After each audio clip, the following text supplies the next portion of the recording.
अस्सलाम वालेकुम एवरीवन। शाम का लेने के लिए हम डेरे पे आ चुके हैं। जैसे कि मेरे पास बहुत सारा सामान था, खल भी था और भैंस के लिए गाजरें, मूलियाँ और माल्टे थे, वो लेके आया था।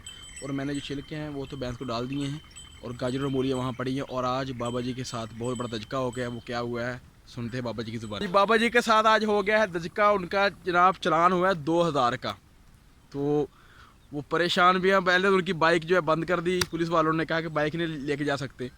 तो वो उनका एक दोस्त था पुलिस वाला, वार्डन वाला, वो उसके पास है। तो उसने कहा अब तो चलान हो गया है, अब वो आपकी बाइक आपको जो है जुर्माना देने के बाद ही मिलेगी।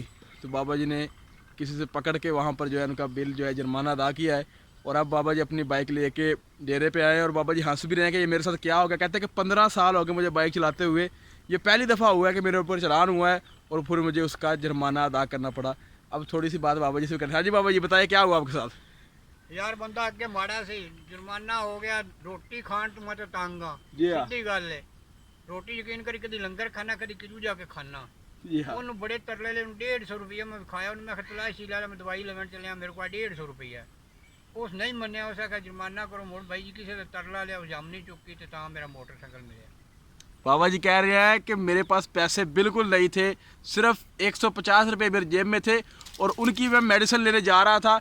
लेकिन पुलिस वाले ने मेरी एक नहीं सुनी, उसने मेरा चालान कर दिया है सिर्फ इस वजह से कि तुमने हेलमेट नहीं डाला। और बाबा जी आप कितनी दूर रहते हैं वहाँ उनके स्टेशन से? मतलब है? मतलब आप कितनी दूर रहते हैं? यानी नज़दीक ही रहते हैं ना, आपका ज़्यादा आना जाना नहीं होता शहर के अंदर? हाँ जी, कितनी दूर आप रहते हैं? नाल ही शहर से पहुंचा खास है जी। बाबा जी कह रहे हैं कि उन्होंने मेरा चालान कर दिया, जबकि मैं बिल्कुल करीब था। ना मेरा डेरा दूर है ना मेरा घर दूर है, बिल्कुल शहर के साथ रहता हूँ और मेरा आना जाना भी बहुत कम होता है। लेकिन मेरे साथ चालान करके उन्होंने बहुत ज़्यादा आज मेरे साथ बुरा किया है, जो मुझे अफसोस हो रहा है। बाबा जी बताइए आप कितनी परेशानी बनी है? बड़ी परेशानी बनी है जी। यकीन करी 150 रुपया ईमानदारी गल 100 रुपये कि मांग के लै गया। 50 रुपये मेरे को आ, मैं 150 में दवाई मिलनी। उन्हें 2000 का जुर्माना ठोक दिता जी। 2000 मेरे को हाँ कोई ना, फिर किसी बंदे ने जाके मिहनत की, उन्होंने आख्या वो जमानत मेरी ली, वो ताकि उन्हें मेरा मोटरसाइकिल छड़िया। बाबा जी कह रहे हैं कि जो मैंने आपको पहले बताया कि 150 रुपया उनके पास था, 2000 नहीं था।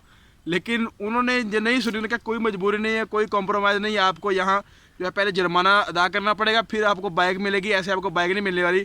तो अब आपको दिखाते हैं कि बाबा जी की बाइक आपको दिखाते हैं कि जिस बाइक पर उन्होंने 2000 का चालान कर दिया है। अगर कोई और पुलिस वाला होता तो वो शायद इसके ऊपर इतना चालान ना ही करता। बाइक की हालत आप देख ले पहले। ये देखिए ये बाबा जी की बाइक है, इन्होंने कोई यह न्यू बाइक नहीं है। बाबा ये कौन सा मॉडल है? ये 12 मॉडल। 12 मॉडल बाइक है। और ये देखे सीट पर जो उन्होंने कपड़ा रखा हुआ है यानी नरम करने के लिए। और ये देखे इस बाइक पर उन्होंने 2000 का चालान कर दिया। जैसा कि बाबा जी बहुत परेशान बैठे, मैं भी बाबा जी के पास आया हूँ सिर्फ इसलिए कि पूछ लूँ कि बाबा जी कहीं कहीं ज़्यादा ही बाबा जी परेशान ना हो जाए। तो बाबा जी आप क्या कहना चाहेंगे? इस तरह के जो काम आपके साथ हुआ है वो किसी और के साथ भी हो सकता है, ऐसा आप क्या कहेंगे इस बारे में? मतलब आप क्या कहना चाहते हैं? यानी जैसा आपके साथ हुआ है ऐसा किसी और के साथ होना चाहिए कि नहीं होना चाहिए? मैंने कहा जेड़ा ਤੁਹਾਡੇ ਨਾਲ ਕੰਮ ਹੋਇਆ ਵਾ ਹਾਂਜੀ ਇਹ ਕਿਸੇ ਹੋਰ ਨਾਲ ਹੋਣਾ ਚਾਹੀਦਾ ਕਿ ਨਹੀਂ ਹੋਣਾ ਚਾਹੀਦਾ? ਯਾਰ ਅਬਲ ਤੇ ਕਿਸੇ ਨਾਲ ਹੋਵੇ, ਕਿਸੇ ਸਾਂਝੇ ਬੰਦੇ ਨਾਲ ਹੋ ਜਾਵੇ ਤਾਂ ਭਰ ਲਈ ਸੀ। ਮੇਰਾ ਹੁਣ ਮੇਰੇ ਸਿਰ ਜਿਹੜੇ 2000 ਚੜਿਆ, ਮੈਂ ਕਿੱਥੋਂ ਦੇਣਾ? ਮੇਰੇ ਕੋਲ ਤਾਂ ਮੈਂ ਬਹੁਤ ਮਾੜਾ ਬੰਦਾ ਹੈ ਨਹੀਂ, ਕਿੱਥੋਂ ਦੇਵਾਂ? यानी ਉਹਦੇ बाबा ਨਾਲ जी ਗੱਲ कह ਕਰ ਬੈਠਾ ਹੁਣ ਤਾਂ ਦੇਣਾ ਪੈਣਾ। बाबा जी कह रहे हैं कि जो मेरे साथ हुआ है अल्लाह ना करे किसी और के साथ ऐसा हो। अगर किसी के साथ हो भी तो उसके साथ हो जो पैसे दे सकता है, ਹਾਂਜੀ यानी जिसके पास पैसे है वो उसके साथ हो जाए। किसी या गरीब आदमी के साथ, किसी जो कमज़ोर आदमी के साथ ऐसा नहीं होना चाहिए। तो इसलिए बाबा जी मैं जब डेरे पे आया तो बाबा जी बड़े परेशान बैठे थे, कहते हैं कि 2000 का मेरा चालान हो गया है। अब मुझे टेंशन लगेगी मैंने 2000 देना कहाँ से है। मतलब ये है कि पुलिस वालों को तो दे दिया 2000 रुपया किसी से पकड़ के, लेकिन अब जिससे लिया है उसको तो देना है ना, तो वो टेंशन बाबा जी को लगी हुई है। तो बाबा जी अब आप आखिरी बात करते हैं कि आप उनके बारे में क्या कहेंगे, पुलिस वालों के बारे में क्या कहेंगे जिन्होंने जिन्होंने आपके साथ चालान किया, उनके बारे में आप क्या कहते ਉਹਨੂੰ हैं? ਮੈਂ ਦੱਸਿਆ, ਉਹਨੂੰ ਮੈਂ ਵਿਖਾਇਆ, ਆਪਦੇ ਹਾਲਾਤ ਵਿਖਾਈਏ, ਕੱਪੜੇ ਵਿਖਾਣ, ਆਪਦਾ ਕਾਰੋਬਾਰ ਵਿਖਾਇਆ, ਉਹਨੂੰ ਸਾਰਾ ਕਾਰੋਬਾਰ ਦੱਸਿਆ ਕਿ ਮੈਨੂੰ ਕੋਈ ਕਮਾ ਕੇ ਦੇਵਣ ਨਹੀਂ, ਗੋਡਿਆਂ ਕੋ ਮੇਰੇ ਕੋ ਕੋਈ ਕੰਮ ਨਹੀਂ ਹੁੰਦਾ, ਮੈਂ ਗੋਡਿਆਂ ਦੀ ਦਵਾਈ ਲੈਣ ਚੱਲਿਆ। ਉਸ ਮੇਰੀ ਕੋਈ ਗੱਲ ਸੁਣੀ ਨਹੀਂ। ਉਸ ਕਹਾ ਬਈ ਜੀ ਉਸ ਪਰਚੀ ਬਣਾ ਛੱਡੀ। ਉਸ ਕਹਾ ਬਈ ਜੀ ਮੈਂ ਚਲਾਨ ਕਰ ਛੜਿਆ ਤੇਰਾ। ਮੈਂ ਉਹਨੂੰ ਬਹੁਤ ਮਿੰਨਤਾਂ ਕੀਤੀਆਂ, ਮੰਨ ਜਾ ਯਾਰ ਮੇਰੇ ਕੋ ਹੈ ਨਹੀਂ ਚਲਾਨ, ਯਕੀਨ ਕਰੀ ਮੇਰੇ ਕੋ ਰੋਟੀ ਖਾਣ ਨੂੰ ਨਹੀਂ ਪੈਸੇ ਹੁੰਦੇ। ਮੈਂ ਰੋਟੀ ਲੰਗਰ ਕਿਨੂੰ ਲੱਭੇ ਖਾਣਾ, ਕਿਨੂੰ ਗੁਆਂਢੀਆਂ ਨੂੰ ਖਾਣਾ, मेरे को नहीं है ना को मैंने कमा के देवन वाला। बाबा जी कहते हैं कि मैंने उससे बहुत कहा कि यार ये आप ना करें, लेकिन उन्होंने चालान कर दिया। खैर उनका ये कवानीन था, उनके पास आ रही थी, तो एक आखिर में मैसेज ये है कि हम सबको जो है रूल फॉलो करने चाहिए, हेलमेट भी पहनना चाहिए, हेलमेट भी पहनना चाहिए और हमें अपना लाइसेंस भी जो है एक्टिव रखना चाहिए हर वक्त और बना के रखना चाहिए। बाबा जी आप इस बात से ਇਹ ਗੱਲ ਦਾ ਮੁਤਫਿਕ ਹੈਲਮਟ ਪਾਉਣਾ ਚਾਹੀਦਾ ਨਾ ਬੰਦੇ ਨੂੰ? ਹਾਂਜੀ ਹਾਂਜੀ ਹੈਲਮਟ ਪਾਉਣਾ ਚਾਹੀਦਾ ਨਾ? ਮੈਨੂੰ ਤਾਂ ਲੱਗ ਗਿਆ, ਮੈਨੂੰ ਤਾਂ ਪੈ ਗਿਆ 2000 ਪਾਉਣਾ ਚਾਹੀਦਾ ਜੀ। ਬਾਬਾ ਜੀ ਕਹਿੰਦੇ ਹੈਲਮਟ ਡਾਲਣਾ ਚਾਹੀਏ ਹੁਣ 2000। ਮੈਂ ਹੁਣ ਸੋਚਦਾ ਪਿਆ ਜੀ ਵੀ ਸਵੇਰੇ ਮੈਨੂੰ ਜਾਣਾ ਪਿਆ ਮੁੜ ਦਵਾਈ ਲੈਣ, ਹੈਲਮਟ ਮੈਂ ਕਿੱਥੋਂ ਲੈਣਾ? ਹਾਂ ਅਜੋ 2000 ਦੀ ਪਰੇਸ਼ਾਨੀ ਬਣੀ ਖੜੀ ਜੋ ਮੇਰੇ ਕੋਲ ਕੱਲ ਨੂੰ ਮੰਗਣਾ, ਮੈਂ ਕਿੱਥੋਂ ਉਹਨੂੰ ਦੇਣਾ 2000? ਹਾਂ ਜਿਹੜਾ ਤੁਸੀਂ ਤਰੀਕਾ ਲੱਭਿਆ ਹੈਲਮਟ ਦੇਸੀ ਵਾਲਾ ਕੀ ਦੱਸਿਓ ਮੜਾ ਇਹਨੂੰ। ਉਹ ਬਾਲਟੀ ਨੂੰ ਮੋਰਾ ਕਰਕੇ ਜੀ ਬਾਲਟੀ ਸਿਰ ਤੇ ਰੱਖ ਕੇ ਤੇ ਫੇਰ ਜਾਣਾ ਉਹ ਕੋਟ ਨੂੰ।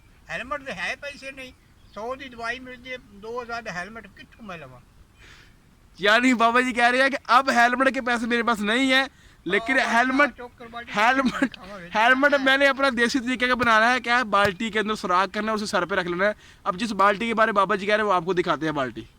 बाबा जी ने अपना जुगाड़ लगा लिया, वो कहते हैं कि मैंने हेलमेट पर डालना है, एक बाल्टी उनके पास है, वो कहते हैं कि उसमें सुराख कर लेने हैं और फिर मैंने वो हेलमेट के बतौर इस्तेमाल करनी है। अब वो दिखाते हैं किस तरह उन्हें इस्तेमाल करनी है। ਇਦਾਂ ਬਾਲਟੀ ਕਰਕੇ ਹੁਣ ਜਾਣਾ, ਇੱਥੋਂ ਬਾਲਟੀ ਨੂੰ ਸ਼ੇਕ ਕਰ ਲੈਣਾ ਇੱਥੋਂ। अच्छा जी। ਤੇ ਇਹ ਬਾਲਟੀ ਇਹਦੇ ਸਿਰ ਤੇ ਕਰਕੇ ਜਾਣਾ ਵੀ ਮੇਰੇ ਕੋਲ ਹੈਲमेट ਕੋਲ ਪੈਸੇ नहीं, मैं कितों हेलमेट लाऊं? बाबा जी कह रहे हैं कि बाल्टी मैंने सर पे रख लेनी है और फिर जाना है, यानी पुलिस वाले मेरा चलान भी ना कर सके और मेरे पैसे भी बच जाएं। यानी आगे 2000 का टीका लगा है, इसके बाद 2000 का टीका ना लगे क्योंकि सिर्फ दवाई के पैसे है, हेलमेट के पैसे नहीं है। बाबा ये बाल्टी है आपके पास है? हाँ जी, आ बाल्टी। इसको हेलमेट बनाना है अपने? इसका हेलमेट बनाना, ਇੱਥੋਂ ਇਹਨੂੰ ਤੋੜ ਕੇ ਤੇ ਇਹ ਇਦਾਂ ਸਿਰ ਤੇ ਕਰ ਲੈਣੀ ਆ ਤੇ मोटरसाइकिल ਤੇ ਚਲਿਆ ਜਾਣਾ। ਤੁਰਿਆ ਨਹੀਂ ਜਾਂਦਾ, ਨਹੀਂ ਤਾਂ ਮੈਂ ਤੁਰ के ही चलिया जाना। पूरा तरीका बता रहे हैं कि कैसे शेक करना है, कैसे सुराख करना है और कैसे सर पे रखनी है, यानी रस्सियों से बांध लेनी है। हाँ जी, रस्सियाँ ना बांध के बाबा जी? रस्सी ना इदां इदां करके ਤੇ ਇੱਥੋਂ ਸ਼ੇਕ ਕਰ ਲੈਣਾ। रस्सी ना बांध कर और ऊपर रख लेनी है और फिर जाना है। आप चलान करते हैं ना करते उनकी मर्जी है। ਉਹਨਾਂ ਦੀ ਮਰਜ਼ੀ। हाँ हमने तो हेलमेट ले लेना है। ਇਹ ਤੁਰਿਆ ਨਹੀਂ ਜਾਂਦਾ, ਤੁਰਿਆ ਜਾਂਦਾ ਤਾਂ ਮੈਂ ਤੁਰ ਕੇ ਜਾ ਕੇ ਦਵਾਈ ਲੈ ਲੈਂਦਾ। यानी कहते हैं कि मेरे से चला नहीं जाता, मेरे घुटनों में दर्द है, लेकिन मैंने इस्तेमाल करता हूँ बाइक। अगर मेरे से चला जाए तो मैं फिर पैदल ही चला जाऊँ। हाँ जी, यानी जो है 10 से 15 या 20 या आधे घंटे का रास्ता है, आधे घंटे का सफर है, आधे घंटे का सफर है। वो कहते हैं कि बस चला नहीं जाता। तो अब उन्होंने नया तरीका ढूंढ लिया है।